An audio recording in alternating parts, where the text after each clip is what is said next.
Comment comprendre, mais également sortir de la jalousie? Aujourd'hui, vous allez devoir absolument apprendre à prendre des notes parce que j'ai avec moi une experte. Elle est fantastique, elle est géniale. Soraya, comment tu vas? Merci Alex, ça va très bien. Et toi? Ça va très très bien. Ça me fait plaisir que tu sois là, que tu aies répondu à mon invitation.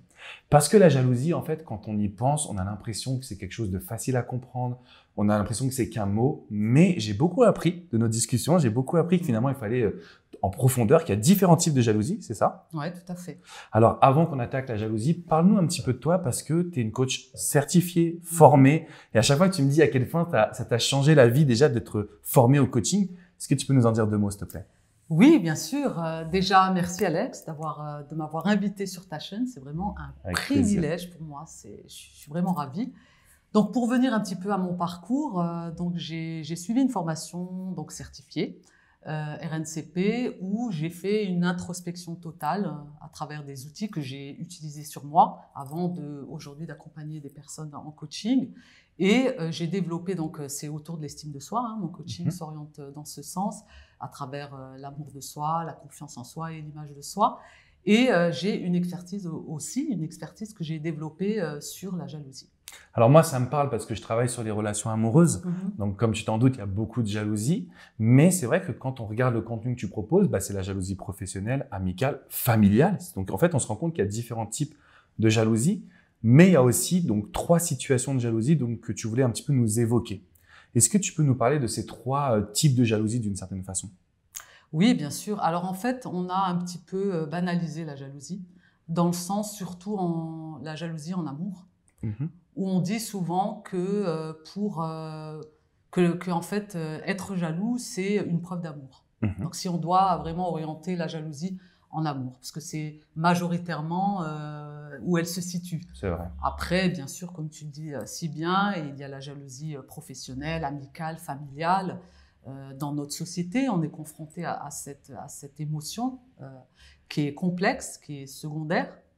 D'ailleurs, elle est liée à d'autres émotions. Pourquoi on l'appelle d'ailleurs complexe et secondaire? C'est parce qu'elle est liée soit à de la colère, de la peur, et pas que de la honte. Donc en fait, on a des émotions, on va dire primaires et des émotions secondaires. Tout à fait. Et la jalousie, c'est une émotion secondaire, c'est-à-dire qu'elle provient d'une source, d'une certaine façon. Tout à fait. Ok, intéressant. Ouais. Oui. En fait, après, il faut mesurer ce degré de jalousie.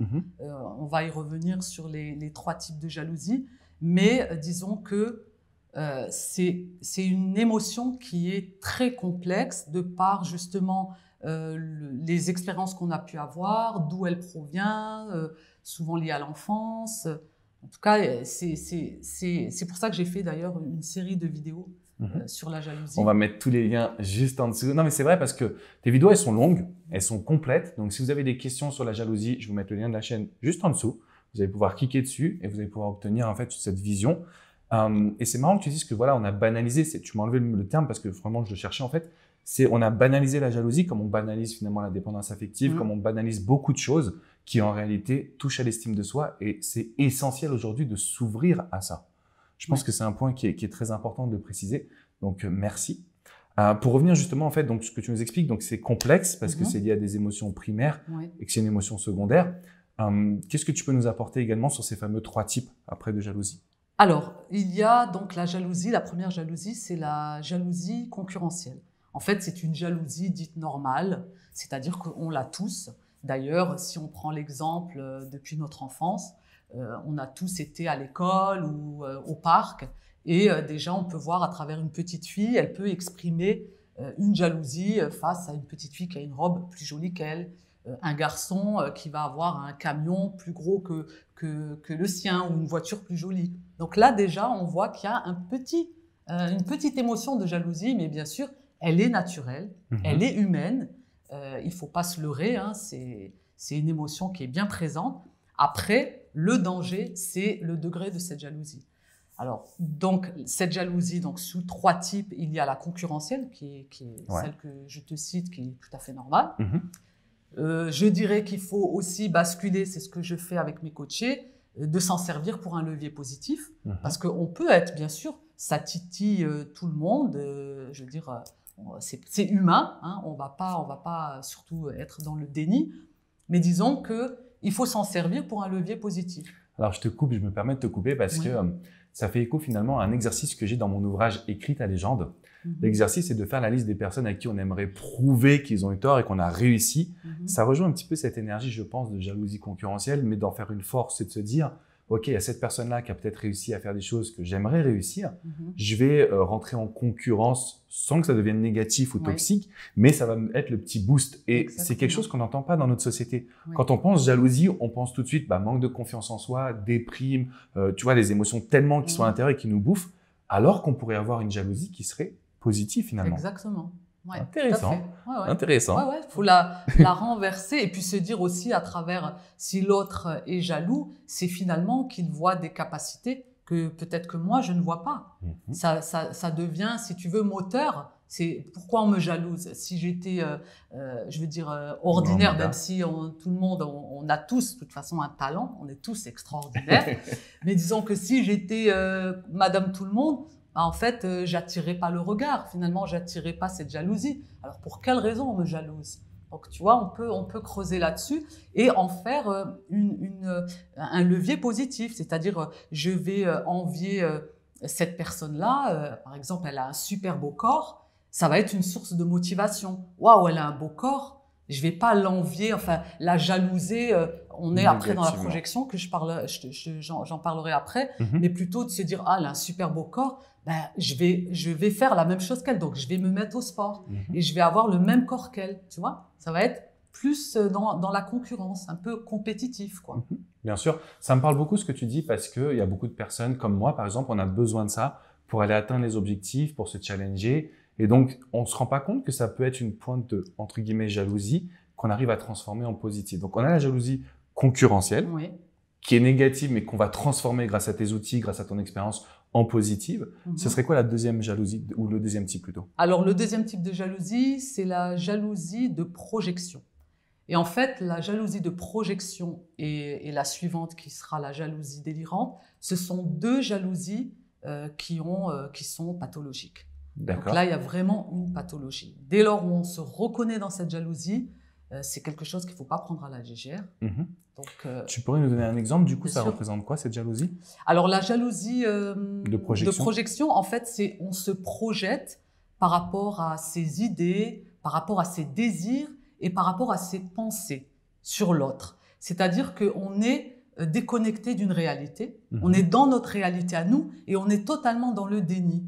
Alors, je vais essayer de te prendre une situation que je vois en coaching et via ma communauté. C'est par exemple un homme qui va se dire, voilà, je vois ma femme qui sort avec ses copines, c'est sûr qu'elle me trompe, c'est sûr que si, c'est sûr qu'elle parle à d'autres hommes. Donc, c'est une jalousie qui est entre guillemets imaginaire, ça serait une jalousie. Exactement. Et il faut travailler dessus. Parce que quand je dis pathologie, ça peut faire peur à beaucoup de personnes. Est-ce que ça veut dire que, en gros, je vais m'en remettre? Est-ce que je dois aller voir un psy? Et qu'est-ce que tu entends par jalousie entre guillemets pathologique? C'est qu'elle peut rentrer dans une jalousie dite maladive.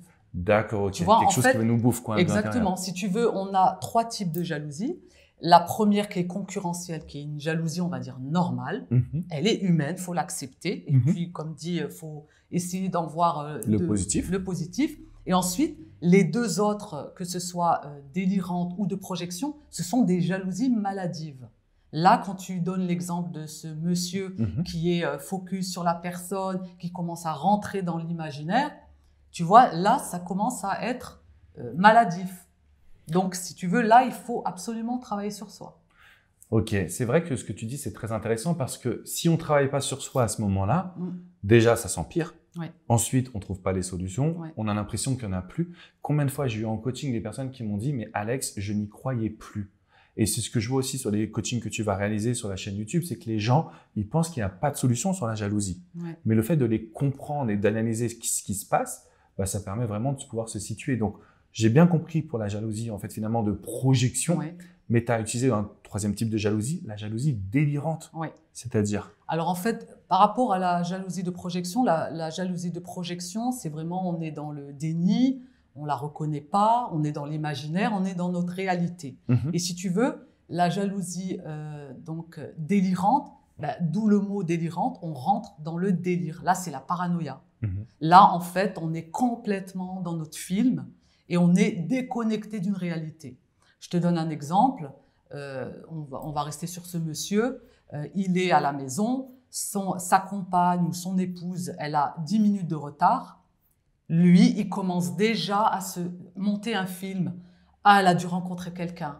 Elle a dû voilà, passer du bon temps. Et il suffirait que son épouse le contacte, lui dit, écoute, finalement, je vais prendre un café avec ma collègue, là, je l'ai rencontrée. Lui, c'est fini. Il va commencer à se dire, c'est bon, elle me trompe, elle n'est pas dans un café, dans un hôtel. Ensuite, tu ajoutes à cela, elle rentre à la maison, elle a peut-être les cheveux un petit peu, voilà, qu'il y a eu du vent dehors. Il voit les cheveux comme ça, il dit, bah, c'est bon. Il se conforte dans sa paranoïa, dans son délire, en fait. D'accord, ok. Donc, la projection, c'est juste je me projette. Ouais. Et là, on va dire que la jalousie, délirante, c'est non seulement je me projette, mais en plus, j'ancre tout ça et je vois tous les signaux. Ouais, là, c'est totalement profond. Ça devient, on souffre, hein, de toute façon. Il faut pas, je veux dire, le prendre à la légère, parce que c'est une source de souffrance pour celui qui vit la jalousie et celui qui subit. Parce que à travers le couple, si on reste sur la jalousie, on va dire amoureuse, maladive, en fait, la personne à un moment donné ne peut pas supporter ce genre de réaction, cette jalousie. Et c'est pour ça qu'il faut absolument se faire accompagner, parce qu'on ne peut pas y arriver seul. Alors, c'est super important qu'on en parle, parce que c'est vrai que c'est un sujet qui est quand même, somme toute, tabou dans la société. Il y a peu d'informations, il y a peu de ressources. Et pour toutes les personnes qui vont nous regarder, qui se disent « Ouh là là, j'ai été franchement dans cette jalousie un petit peu délirante, où aujourd'hui je me rends compte que vraiment j'en souffre énormément ». Est-ce qu'il y a de l'espoir d'en sortir? Est-ce qu'il y a de l'espoir, si on est accompagné par toi, par exemple, de vraiment sortir de cette situation, si on s'y donne les moyens, si on se donne un petit peu de temps aussi? Ou est-ce qu'on est condamné à rester dans cette jalousie? Ah non, la bonne nouvelle, c'est qu'on peut s'en sortir. Okay. Heureusement. Oui, heureusement. Tu le vois avec les personnes que tu accompagnes? Ah oui, bien sûr. Oui. On peut s'en sortir. Hein. Il n'y a pas de fatalité. C'est justement, il faut comprendre et déceler d'où provient cette jalousie. Il faut la travailler à la source. Et en fait, moi, j'accompagne justement à travers l'estime, hein, parce que derrière la jalousie, en fait, c'est un petit peu un cercle vicieux, puisqu'on commence par, il y a de la jalousie, forcément, c'est qu'il y a un manque de confiance, le regard des autres, pourquoi je le jalouse. Tu vois, il y a toute une forme à travailler, et dès lors où on va commencer à travailler sur les différents points, en fait, la personne, elle commence à avoir plus d'amour, parce que c'est aussi lié aussi à l'amour de soi. Et donc, on n'aura plus besoin de jalouser l'autre, on va être en paix. Parce que toutes ces personnes-là qui sont dans des jalousies maladives, de projection ou de délirantes, en fait, ils ne vivent pas. Et c'est exactement ce que tu es en train de dire, en fait. C'est que quand on est dans ces jalousies maladives, donc on a dit de projection ou délirante, en fait, on a tendance à subir le quotidien. C'est ça, on est en train de subir la vie, subir le quotidien. Mais en plus, ce qui est fou, c'est qu'à ce moment-là, on fait une grave erreur, c'est qu'on va s'isoler. Est-ce que des coachés que tu vois, toi, ils viennent vers toi en te disant « Soraya, t'es ma dernière chance, j'ai tout tenté, j'ai été voir un psy, j'ai regardé les vidéos, mais il faut que je passe à l'action ». Est-ce que tu ressens ça chez tes coachés? En fait, oui, ils sont complètement démunis parce qu'on ne parle pas de la jalousie. On ne parle pas, c'est un peu tabou. J'avais accompagné un coaché justement qui subissait la jalousie de sa sœur et il ne comprenait pas. Et en fait, il me disait qu'à force qu'elle lui dise des choses et elle avait renversé la situation, à savoir qu'elle a réussi à mettre des doutes face à ses capacités, face à sa confiance. Donc, tu vois, c'est fragile. En fait, dès lors où on subit la jalousie et que ça nous touche, inversement, il y a forcément à travailler sur soi. Alors, c'est ce que j'ai appris aujourd'hui, puisqu'on en parlait un petit peu en off. Et je me suis dit, là, elle est vraiment forte, Soraya. Parce qu'en fait, moi, je me suis dit, mais si tu subis la jalousie, ça ne doit pas t'atteindre, tu dois t'en fiche, puisque bon, de toute façon, on a ça au quotidien. Et tu m'as fait prendre conscience que quand on subit la jalousie et que ça nous fait ressentir des émotions, c'est qu'on a quelque chose à travailler sur soi.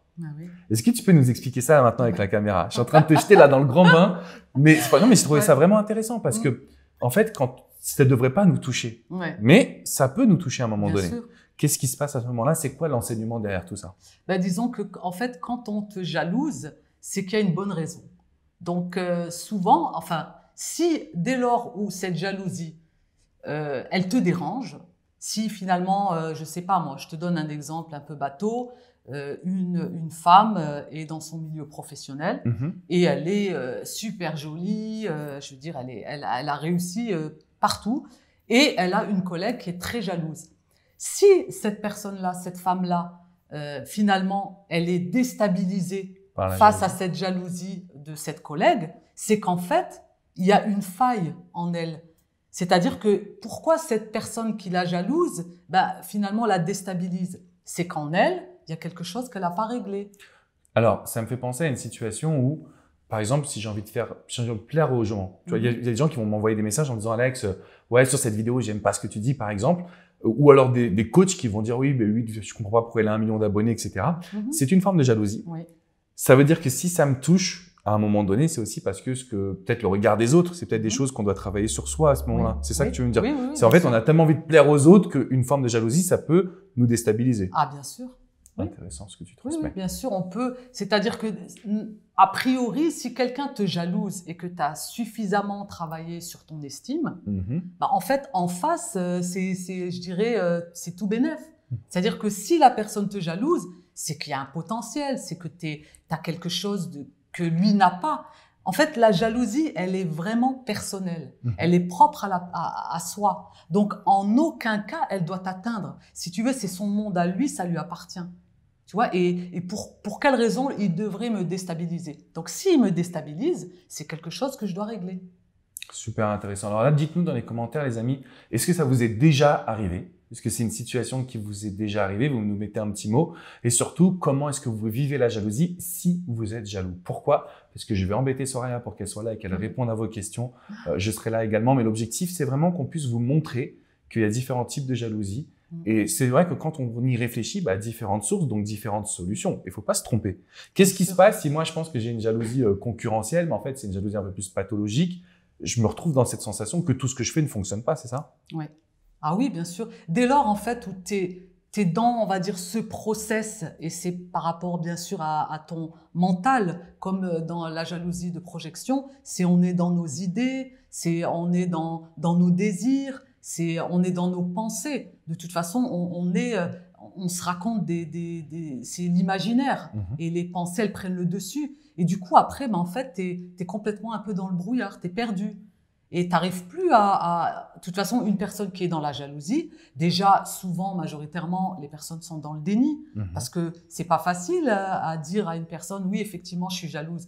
J'ai des commentaires parfois sur mes vidéos où on me dit, ah, je me reconnais. Et je me dis, c'est fort, déjà, le premier pas de ne pas être dans le déni et de le reconnaître. Déjà, on franchit un petit pas. Après, bien sûr, il y a un travail à faire.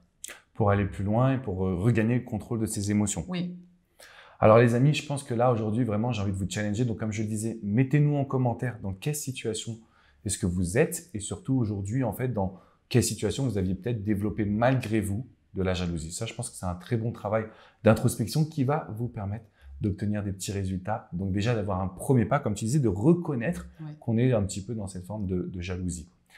Combien de temps ça prend en fait combien de temps tu vas travailler avec une personne pour vraiment l'aider à aller en profondeur? Parce qu'on a parlé de jalousie. On va revenir un petit peu sur la notion d'estime de soi aussi. C'est quand même un point central de ta philosophie.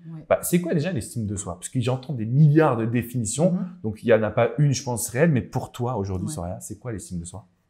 L'estime de soi, c'est vraiment, on s'estime comment on se voit par rapport à nos valeurs. Comment, quelle est en fait on est mieux, je dis toujours, on est mieux servi que par soi-même.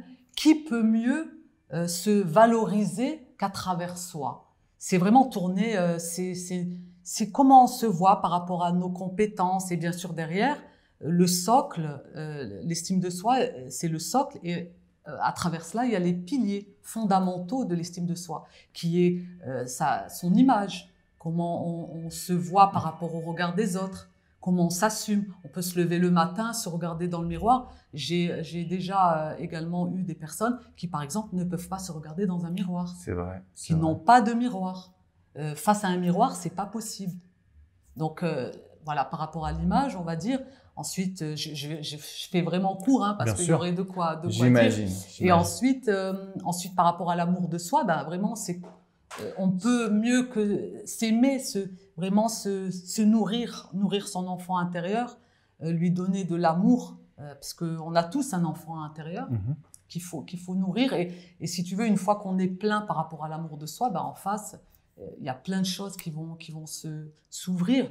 Et bien sûr, la confiance, c'est par rapport à notre capacité, beaucoup plus vers l'action et par les expériences, on va augmenter cette confiance. C'est super intéressant. J'ai appris cette définition dernièrement, justement, de la confiance dans le passage à l'action, dans notre capacité à réaliser, et l'estime de soi qui rejoint, à mes yeux, ou qui rejoignait l'amour de soi, c'est-à-dire je m'aime, je vois ma valeur, je vois ce que je suis capable d'apporter aussi aux autres. Alors, pour revenir sur ma question initiale, c'était du coup ce travail un petit peu de jalousie, d'estime de soi. Combien de temps est-ce que tu estimes qu'il faut travailler sur soi? Parce que c'est vrai que moi, j'ai toujours dit, je fais des coachings, j'en ai fait beaucoup jusqu'à maintenant à la séance, parce que je disais en une séance, je peux changer la vie d'une personne. Et là, j'ai bifurqué sur un modèle avec plusieurs séances d'accompagnement en me disant, c'est quand même quand on va en profondeur que là, il y a plus qu'un déclic, il y a un changement concret. Comment tu fonctionnes, toi? En fait, je peux fonctionner sur des problématiques, on va dire, bien spécifiques sur une séance. Mais je dirais que si on rentre dans une jalousie, s'il y a on va aller dans des profondeurs et disons que je peux accompagner sur 3-4 mois à raison d'un coaching tous les 15 jours, par exemple. Donc, en l'espace de, on va dire, 6 séances réparties sur 3 mois, tu sens que là, là, tu vois les résultats, tu vois l'évolution. Oui. Donc, à travers, tu vois, les coachings, justement, on apprend, bien sûr, on va dans les profondeurs et disons que sur 3-4 mois, à raison d'un coaching, on va dire tous les 15 jours, on peut vraiment changer les choses. Franchement, c'est un beau message d'espoir, mais aussi de passage à l'action que tu nous transmets. Donc, les amis, on a fait le point sur qu'est-ce que cette fameuse jalousie, qu'est-ce que ce terme qu'on a tendance à un petit peu mettre de côté dans notre société, mais qui est pourtant super important. On a vu également les 3 grands types de jalousie. Le premier type, c'est la jalousie concurrentielle. Oui, tout à fait. Voilà, donc ça, c'est un petit peu, on va dire, quotidien. Ça peut devenir négatif, donc on va le transformer en positif avec des outils que tu nous transmets sur ta chaîne YouTube. C'est quoi la chaîne YouTube? C'est Sordi Life Coach. Pourquoi Sordi? Parce que c'est le diminutif de Soraya Difala, donc avec le petit S à l'anglais. Donc on a une coach américaine. Ça marche. Donc voilà, on va mettre toutes les informations juste en dessous. Donc jalousie concurrentielle, on a la jalousie de projection, la jalousie un petit peu délirante. Donc là, c'est pathologique. Les deux. Ne vous enfermez pas dans une négativité. Ne vous dites pas, oh là, je suis dedans, qu'est-ce qui va... Non, les amis, c'est pas grave. Moi, je vous le dis, on en a déjà vu en coaching. Donc ça se passe, on peut changer les choses. Donc ne restez pas à vous morfondre parce que ça va devenir vraiment dramatique. On a vu également finalement le lien entre jalousie et estime de soi, ce qui est super intéressant. On va terminer cette interview, cette vidéo ensemble par l'action. Si tu dois donner une action aux personnes qui vont regarder cette vidéo, là maintenant, tout de suite, voilà, je suis touché par la jalousie ou je la subis ou je la vis, et qu'est-ce que je fais? Alors je dirais que déjà, il faut pas être dans le déni, il faut la reconnaître, il faut pas se mentir. Parce que si vous continuez à vivre ce sentiment, parce qu'après, ça devient un sentiment, parce que c'est sur la durée. Donc, si ce sentiment de jalousie vous habite, en fait, il vous paralyse. Vous êtes ensuite coupé. Après, bien sûr, derrière, il y a de la dépendance affective. Donc, il y a vraiment un mal-être qui s'installe. Donc, il faut surtout pas être dans le déni. Et puis, il faut se faire accompagner parce que quand on rentre dans les jalousies maladives, on peut pas y arriver tout seul. C'est important, les amis, de commencer. D'ailleurs, mettez-nous juste un petit commentaire en disant, voilà, je reconnais ma jalousie, je me suis reconnu. Ça sera un énorme premier pas que vous allez pouvoir réaliser. Alors, avant toute chose, on met un petit pouce bleu. Vous connaissez la règle, vous vous abonnez à la chaîne YouTube. Ensuite, je vais vous mettre le lien de la chaîne de Soraya juste en dessous. Vous pouvez cliquer dessus, ce qui va vous permettre d'obtenir pas mal de vidéos, pas mal de conseils. T'en as fait quand même une petite 80 vidéos, c'est ça? Oui, 80. Et c'est pas mal, c'est pas mal, ça va pouvoir vous aider. Et puis, si vous voulez aller plus loin, qu'est-ce que tu leur proposes comme petit cadeau?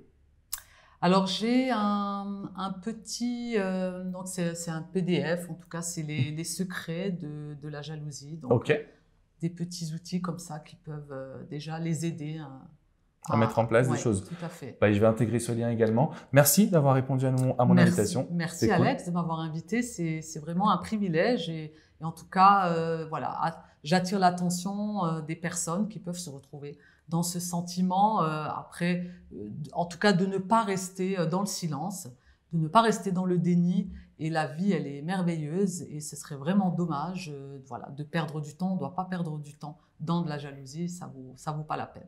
Eh bien, ce sera le mot de la fin. Merci encore Soraya, merci à vous Alex. les amis.